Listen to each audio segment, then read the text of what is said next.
What's up guys, Green Bay Peyton is back, and today we are going to look at the top 5 most infamous missed field goals in NFL history. Being a professional NFL kicker is hard, especially when the game or season is on the line for your team. And when you miss it, not only does it hurt your team, but your reputation is now shattered. No one will remember any of your accomplishments because now all they will remember is that one missed kick that cost the team a game or season.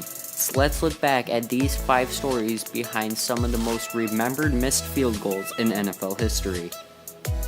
Number 5, the Saints' PAT and playoff hopes sail wide. The Saints were trying to keep their playoff hopes alive in a Week 15 matchup against the Jacksonville Jaguars. They were down 13-20 with 7 seconds left to play when the River City relay started. This play consisted of 3 lateral passes that ended up with a Jerome Pathon touchdown to supposedly tie the game at 20-20, but the Saints still needed to kick the PAT. John Carney stepped out onto the field for what would be a very easy chip shot 19-yard PAT attempt, but what the Saints saw next was truly depressing.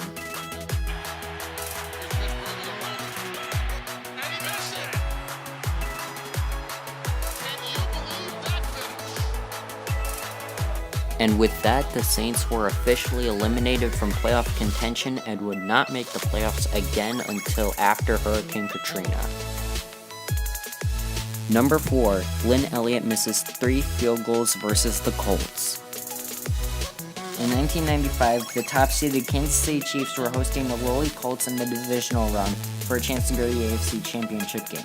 The team's kicker, Lynn Elliott, who had a 81.7% field goal percentage during his tenure in KC, which is the second best in team history, was far from at his best at this night.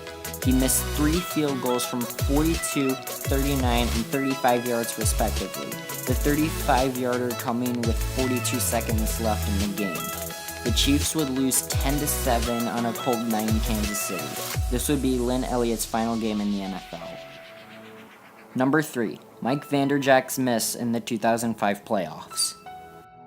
In 2005, the Indianapolis Colts, led by Peyton Manning and Marvin Harrison, were the top seed in the AFC and hosted the 6th-seeded Pittsburgh Steelers in the divisional round for a chance to go to the AFC Championship game.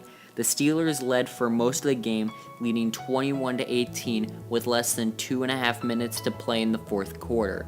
They handed it up to Jerome Bettis up the middle to ice the game, but he fumbled the football at the 1-yard line. This allowed the Colts to stay in the mix as Nick Harper returned it up till the Indianapolis 40-yard line where he was tackled at the legs by Ben Roethlisberger. The Colts drove down the field to get within Mike Vanderjagt's field goal range and for him to kick a 46-yard game-tying field goal. But as he usually did in the postseason, he choked it and missed the field goal wide right.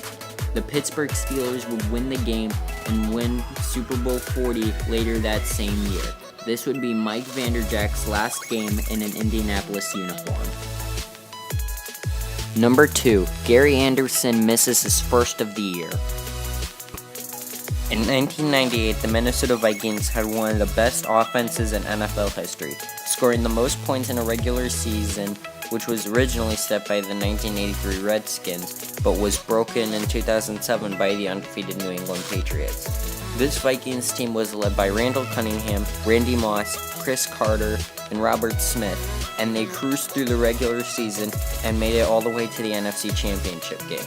They led 27-20 with a chance to ice the game with less than 3 minutes to go.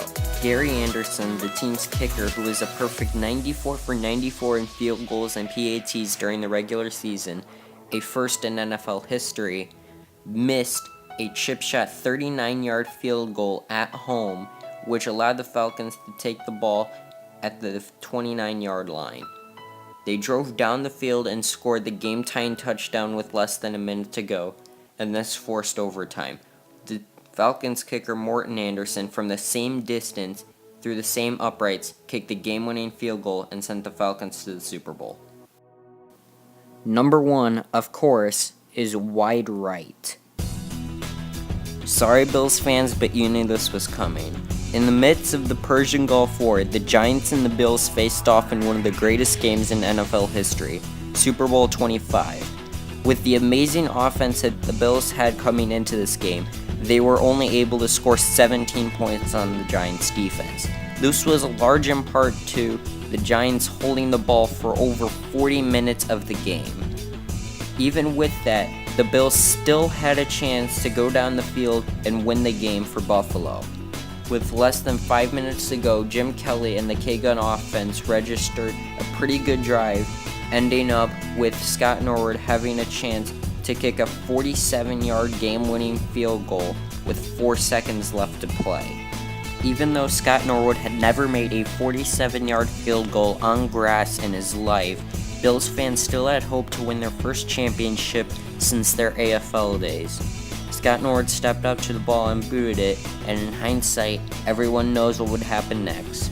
It would sail wide right, and those 2 words would enter the sports lexicon and would never leave. This would start a terrible run for the Bills, which would include 4 straight Super Bowl losses, a feat unmatched by any other team in NFL history, and it all started with this one missed kick.